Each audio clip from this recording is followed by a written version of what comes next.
লিখিকা দলে বৰ্তমান অংশগ্ৰহণ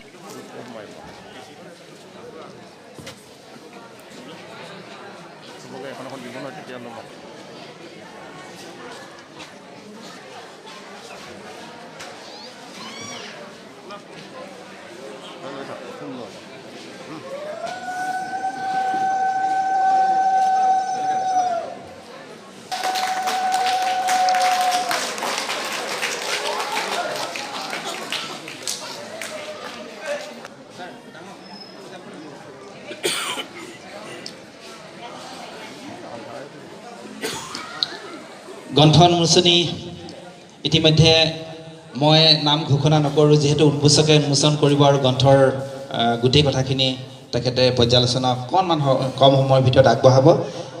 ইয়াৰ পূৰ্বে আমাৰ শংকৰদেৱ শিশুনিকেতন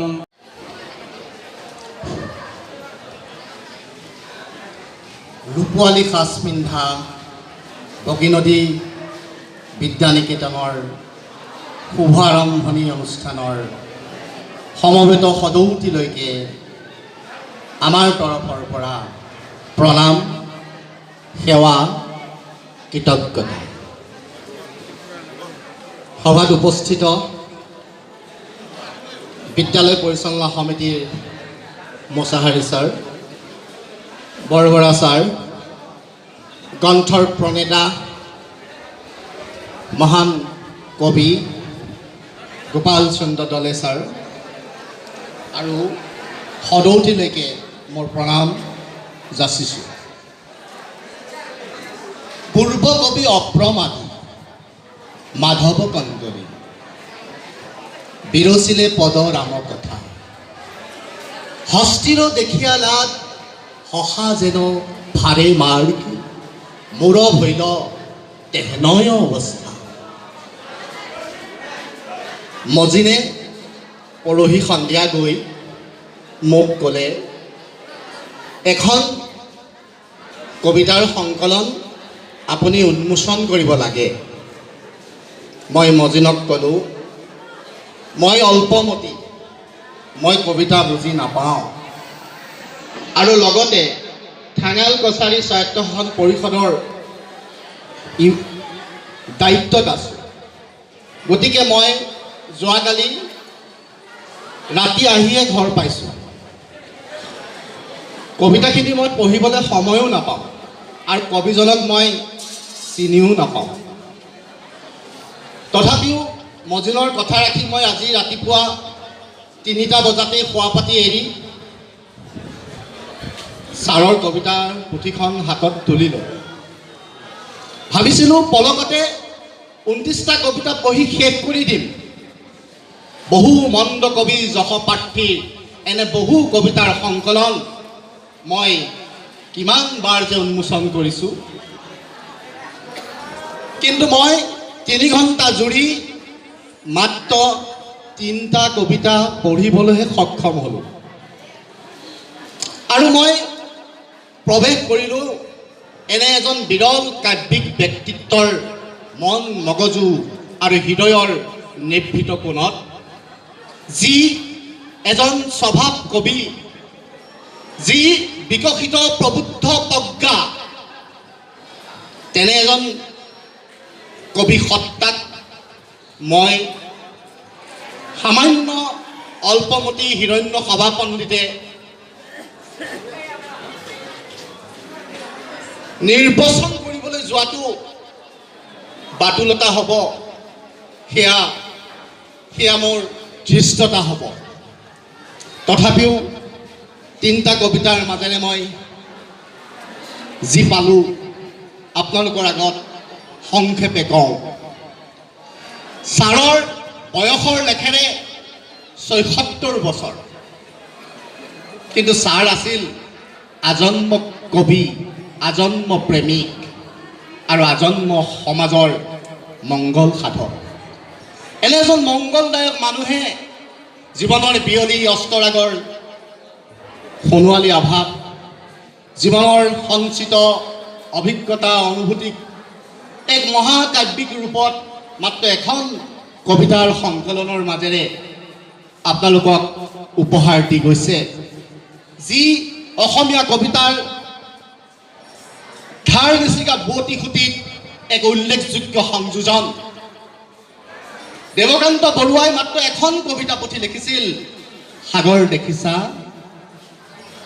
আমাৰ চাৰিও কৈছে একমাত্ৰ কবিতা পুথি, সন্ধিয়াৰ এটি মিঠা সুবাস। এই মিঠা সুবাসৰ মাজত কি কি আছে মই সংক্ষেপতে কওঁ। ছাৰৰ জীৱনৰ নিসংগতা, একাকীকত্ব, আধুনিকতাৰ সকলোবোৰ লক্ষণেই এই কবিতা পুথিখনৰ মাজত শব্দই শব্দই, বাক্যৰ বিন্যাসে বিন্যাসে আৰু কবিতাৰ পংক্তিয়ে পংক্তিয়ে জিলিকি আছে। কিন্তু ছাৰ এজন নেতিবাচক মনোবৃত্তিৰ মানুহ নহয়। ছাৰে বিচাৰে জীৱনৰ আৰু কেইটামান বসন্ত মোক দিয়া, মই সমাজ আৰু সুহৃদজনৰ বাবে কিছু অনুভৱৰ গাহতাৰে মই কিছু সৃষ্টি এৰি থৈ যাব খোজোঁ। ছাৰে বিচাৰে প্ৰকৃতি আৰু মানুহ একলগ হৈ যাওক।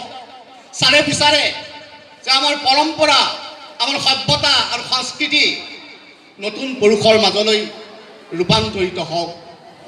ছাৰৰ কবিতাৰ মাজত ভাৰতীয় দৰ্শন, ছাৰৰ কবিতাৰ মাজত জ্যোতিপ্ৰসাদ, ছাৰৰ কবিতাৰ মাজত ভূপেন হাজৰিকা, ছাৰৰ কবিতাৰ মাজত বিষ্ণু ৰাভা, সকলোৰে নিৰ্যাস মই দেখিবলৈ পালোঁ। তাৰ লগতে পালোঁ ছাৰৰ শব্দৰ ওপৰত থকা অসামান্য দক্ষতা, কাব্যিক অভিব্যঞ্জনা সৃষ্টি কৰিব পৰা এটা দুৰন্ত কবি মনৰ বতৰা। ছাৰ এজন অতি দৃঢ় অপিনবদ্ধ কবি। ছাৰে অপূৰ্ব বস্তু নিৰ্মাণক্ষম প্ৰজ্ঞাৰে জীৱনত ইমান ধুনীয়াকৈ অৱলোকন কৰিছে যে সেয়া কেৱল বগী নদীৰ কবিতা হৈ থকা নাই, লখিমপুৰ ধেমাজিৰ কবিতা হৈ থকা নাই, সেয়া অসমৰ কবিতা হৈ থকা নাই, সেয়া বিশ্ব মানৱৰ কবিতা। মাত্ৰ 39টা কবিতা মই নদি ক'ব পাৰিম। অসমীয়া কাব্য সাহিত্যলৈ এয়া এক উল্লেখযোগ্য সংযোজন। ছাৰৰ কবিতাৰ বিষয়ে কৈ থাকিলে ওৰ নপৰিব। মজিনে মোক সীমাবদ্ধ কৰি থৈছিল মাত্ৰ 7 মিনিটত। গতিকে ছাৰৰ এটা কবিতাৰ এটা পংক্তি মই আবৃত্তি কৰিবলৈ ওলাইছোঁ। প্ৰেম মানেনো কিয় মাধুৰীমাৰ মাত, মলয়াৰ বতাহ এচাতি নে কিবা, নে মেঘৰ হৃদয় কপোৱা গৰ্জন, নে বতাহত তুলি থকা এখিলা আহতৰ পাত, অমানিশাৰ আন্ধাৰ বিনাশিনী পূৰ্ণিমাৰ পোহৰ, বকুলৰ সুবাস নে এপাহি ৰজনীগন্ধা, নে ফুলো নুফুলকৈ হাঁহো নাহাঁহোকৈ থকা, অথবা কিনকিনীয়া জুৰুলি জুপুৰি হৈ তিতি ভাল লগা এজাক মিঠা বৰষুণ। ধন্যবাদ। ছাৰৰ কবিতাৰ বিষয়ে ইমানতে সামৰিছোঁ।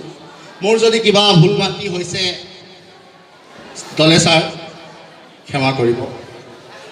এতিয়া আহোঁ সূৰ্যোদয়।